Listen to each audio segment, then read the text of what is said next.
اے اہل ایمان، تمہارے مال و جان میں تمہاری آزمائش ضرور کی جائے گی، اور تم اہل کتاب سے اور ان لوگوں سے جو مشرک ہیں بہت سی ایذا کی باتیں سنو گے، تو اگر صبر اور پرہیزگاری کرتے رہو گے تو یہ بڑی ہمت کے کام ہیں۔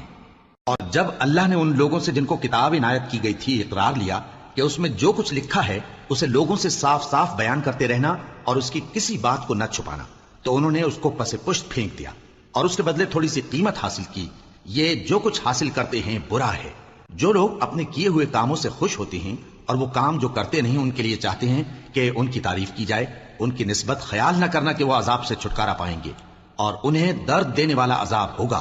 اور آسمانوں اور زمین کی بادشاہی اللہ ہی کو ہے، اور اللہ ہر چیز پر قادر ہے۔ بے شک آسمانوں اور زمین کی پیدائش اور رات اور دن کے بدل بدل کر آنے جانے میں عقل والوں کے لیے نشانیاں ہیں، جو کھڑے اور بیٹھے اور لیٹے ہر حال میں اللہ کو یاد کرتے اور آسمان اور زمین کی پیدائش میں غور کرتے اور کہتے ہیں کہ اے پروردگار، تو نے اس کائنات کو بے فائدہ نہیں پیدا کیا، تو پاک ہے، تو قیامت کے دن ہمیں دوزخ کے عذاب سے بچائیو۔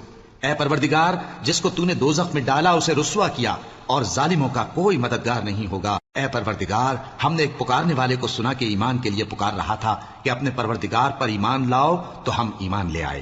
سو اے پروردگار، ہمارے گناہ معاف فرما اور ہماری برائیوں کو ہم سے دور کر دے، اور ہم کو دنیا سے نیک بندوں کے ساتھ اٹھائیو۔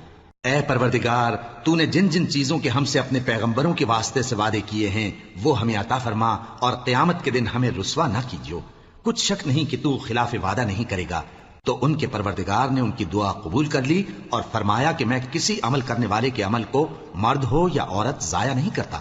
تم ایک دوسرے کے ہم جنس ہو، تو جو لوگ میرے لیے وطن چھوڑ گئے اور اپنے گھروں سے نکالے گئے اور ستائے گئے اور لڑے اور قتل کیے گئے، میں ان کے گناہ دور کر دوں گا اور ان کو بہشتوں میں داخل کروں گا جن کے نیچے نہریں بہ رہی ہیں۔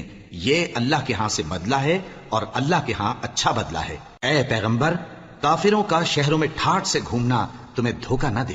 یہ دنیا کا تھوڑا سا فائدہ ہے، پھر آخرت میں تو ان کا ٹھکانہ دوزخ ہے، اور وہ بری جگہ ہے۔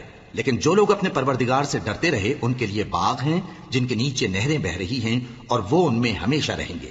یہ اللہ کے ہاں سے ان کی مہمانی ہے، اور جو کچھ اللہ کے ہاں ہے وہ نیکوکاروں کے لیے بہت اچھا ہے۔ اور بعض اہل کتاب ایسے بھی ہیں جو اللہ پر اور اس کتاب پر جو تم پر نازل ہوئی اور اس پر جو ان پر نازل ہوئی ایمان رکھتے ہیں، اور اللہ کے آگے عاجزی کرتے ہیں، اور اللہ کی آیتوں کے بدلے تھوڑی سی قیمت نہیں لیتے۔